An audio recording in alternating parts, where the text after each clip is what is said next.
Hey guys, welcome back to SUP'S Garage. On this video, I'm going to be showing you how to replace your clutch casing on your 2007 to 2008 CBR 600. And of course, this might work for some other years, so just keep that in mind as well. But other than that guys, time to get started. Alright, so we're going to start by removing this bottom cover here because it's actually in the way just for one bolt we have to remove on the clutch cover itself. So I'm going to start off by removing this bolt here, and there should be another one here, but mine's missing one. And then there's another bolt up top, so I'm going to start off by doing that first.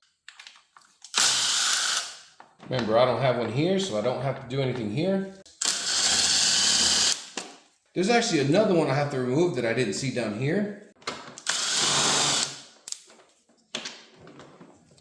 Alright, so at this point you could choose to either leave it hanging like this, because it's not really in my way, or you can just completely remove it by removing the bolt that's in the back that's holding both fairings together, as well as the plastic tab that's in the front that's also holding both fairings together. But at this point for me, it's not really in the way anymore. Also keep in mind when you take this off, it doesn't hurt to put some kind of container on the bottom, because again, you're going to get a little bit of oil coming out and you're just going to want to prevent making a big mess. But at this point, now we can remove all those 8mm bolts off the casing before we can pull this off. Now I'm going to be starting off the bolt that's holding down the clutch cable to the casing itself. Therefore I can completely remove the cable from the clutch cover itself.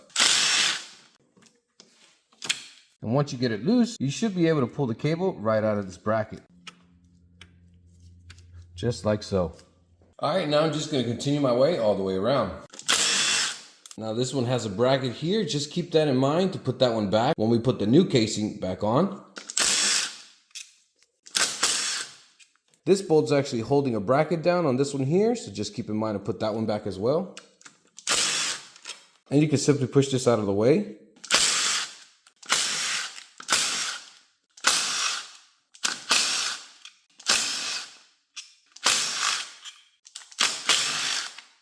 Okay guys, so you want to make sure that you pull the clutch lever outward before trying to pull off the clutch cover. If you don't, the clutch lever will not fully release from the clutch basket pin, preventing you from removing the cover itself. Alright, so what you could use to pull this cover off is this small tab here, and as well as this piece here that you can use to just wiggle out slowly. But in my case, this cover is actually pretty tight, so this is not going to work for me. So I'm going to be using a pry bar on the bottom tab and push out slowly against the frame, and it should take the cover off.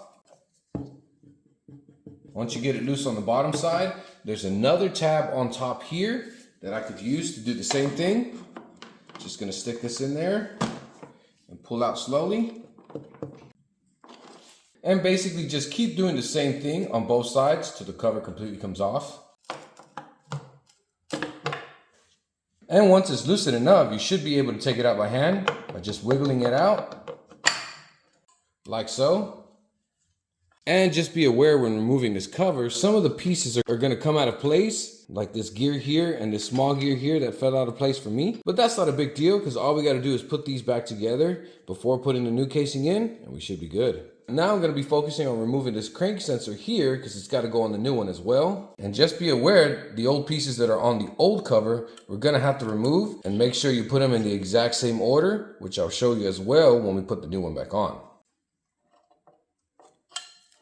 And we're just going to put those pieces aside for now. Now I do want to mention you will make it slightly a little easier if you remove the sensor from the harness itself. But in order to do that, you're going to have to remove the top piece that's covering the tank and pivot back the tank as well to get access to that wire. So I'm just going to be saving myself some time by not doing that. And just be careful that this wire doesn't get damaged in any way while you have it hanging like this. Alright, now I'm going to go ahead and remove our two 10mm bolts. Alright, here's the second one here. Alright, once you get that out of the way, we can pull this sensor out slowly. And it's going to be held in this piece here a little bit due to the old gasket. So just pull out slowly, and the sensor will come right out. Now if your old cover still has these pins here, be sure you remove those as well, because we're going to use those on the new cover. I have one on this side, and I also have to pull the one on the other side out. And if those get a little hard to remove, I usually use these channel locks to grab onto it. Rotate it left and right a little bit, and it will come out like so. And you should have 4 of those pins in total. Again, 2 of them were on my old casing, which should go here and here, but the other 2 stayed on the engine, which one is here and the other one is here. So just make sure you have all 4 therefore you don't lose any. All right, the next thing you want to do is make sure that there's none of the old gasket in this area here where the cover sits, because then you're going to have a higher risk once you put the new one back on to have a leak somewhere, and you're not going to want to do this all over again just because you forgot to clean the area up. So I'm just going to start cleaning it up as much as I can, especially the oil around the bottom area. Now sometimes the gasket pieces are still kind of rough to get off. So what I find the easiest way to remove it then is use just a little bit of Scotch-Brite and just scratch the area that has those remaining pieces, and it will come right off. All right, now that I got this thing nice and clean, I'm going to be making sure all 4 pins are in place. Putting this bottom one here first. And sometimes if you don't feel like the pins are pushed in all the way, I just tap it with the mallet and it'll push the rest in. While I'm here, I'm just going to go ahead and tap on the other ones just to make sure those are in as well. Now I'm going to put the last one here in the back, which this one here is going to be a little hard to tap in, but I'm just going to use a flathead screwdriver and tap on the top to get it in place. Now I can go ahead and put the new gasket in place. And in this case, I'm using an aftermarket gasket, which is fine, but I usually like to use the OEM ones because I just feel like they work better. And also, I usually like to put a little bit of sealer all the way around, but I'm not going to do that on this video. This gasket should work just fine. All right, now that the gasket's sitting in place, I can go ahead and start putting all the pieces that fell out of place. This one here, for example, it just needs to sit back in its area, and the gear in the back needs to be aligned as well. And it's pretty simple how to do that. You just line it up where it's supposed to go, turn the gear left and right, and it sits right back flush where it needs to be. And the better way, just to show you how this gear goes on, is as you can see, I'm moving it around. There's a slot that it sits in the back. All it has to do is this shaft has to sit in there in place, like so. Wiggle it in there all the way back and make sure the gear can't move left and right, just to verify that that gear is sitting correctly in its place. All right, so another piece we have to remove from the old cover, if yours doesn't come with it, is this shaft here. And it's pretty simple to get out. All you gotta do is pull it straight out, like so, and get the new one and just slide in the shaft where it was. And of course, the other thing you don't want to forget to grab is the oil cap that goes in this spot here. And the last thing I didn't realize that I also need is this little cover here, which belongs on here on this side, which should come off pretty easy.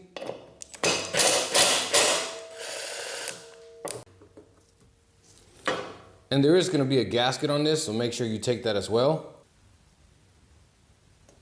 Just going to be putting the gasket back in place. And now I can go ahead and screw this piece onto the new cover.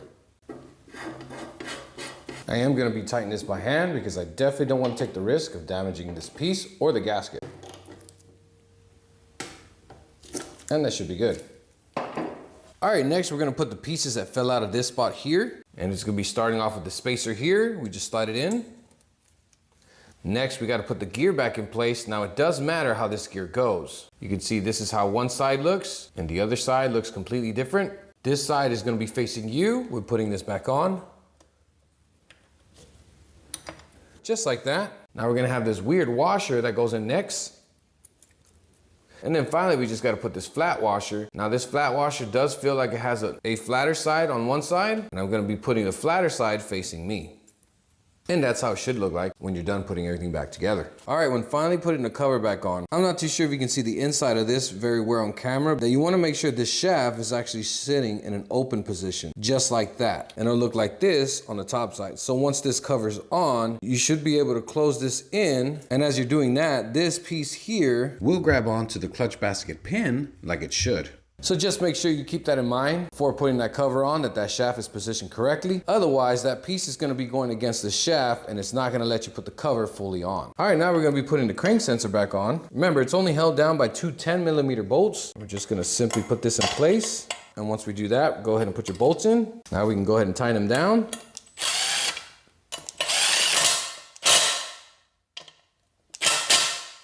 Don't forget to put this rubber piece where it needs to be in this slot here. And now we're good to put this cover back on. Just make sure nothing's in the way.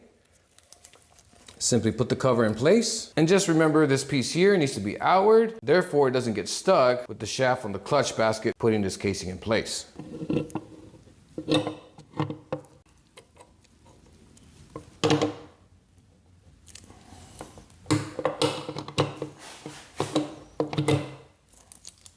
All right guys, so I do want to warn you, this cover can be a little hard to put back on, and you're definitely going to have some patience. Usually when I do these covers, they do take me a while to put back on. It's not that simple just to place them on, just like all the other bikes. But you have to make sure before placing this all the way, not only making sure this is in the right direction, but you have to make sure that those two shafts that sit right here on this spot, which go here and here, you got to make sure that those are in place before anything else. Otherwise, you're going to be moving this cover back and forth a lot of times, and you're going to get easily frustrated. Make sure that the crank sensor, the rubber piece, is sitting in place. Otherwise, you're going to hate yourself putting this all the way in, finding out that this rubber piece here is not put in place correctly. All right, time to put all these bolts back in place.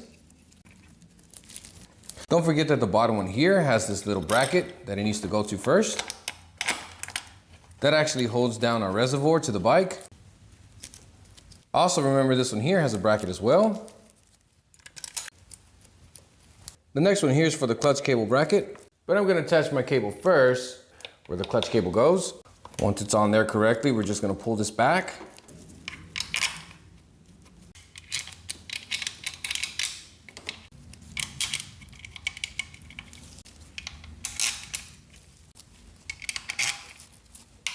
All right, now starting off tightening everything up. I'm gonna do my best to do somewhat of a crisscross pattern. Therefore, I don't risk the cover of not tightening flush. I'm gonna start off on this side, move it on to the other side, and then on the other corner, and then last one over here on the bottom.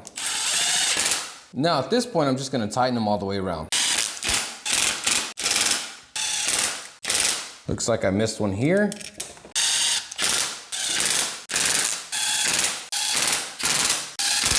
And at this point, everything should be good on the cover. All right, now we can put back the bottom fairing piece back on. And then just put the bolts we removed earlier back onto the plastics. Now remember, I'm missing one in the center, but if you have one, go ahead and tighten that one up as well. Next is gonna be the one on top here. And then finally, I'm gonna do the last one that's all the way in the bottom. That's gonna put an end to this video, guys. I hope this helps many out there like always. And don't forget, guys, hit that like button if you like what you see to show your support. And if you haven't subscribed already and you enjoy watching videos like this, help me by subscribing to the channel to help the channel grow. And I appreciate all the subscribers I've had already. I'm slowly moving up to 7,000 subscribers, so the channel is growing, and I appreciate all you guys by following me this far. But like always, don't forget, guys, God loves every single one of you guys. God bless you guys, and we'll see you on the next video.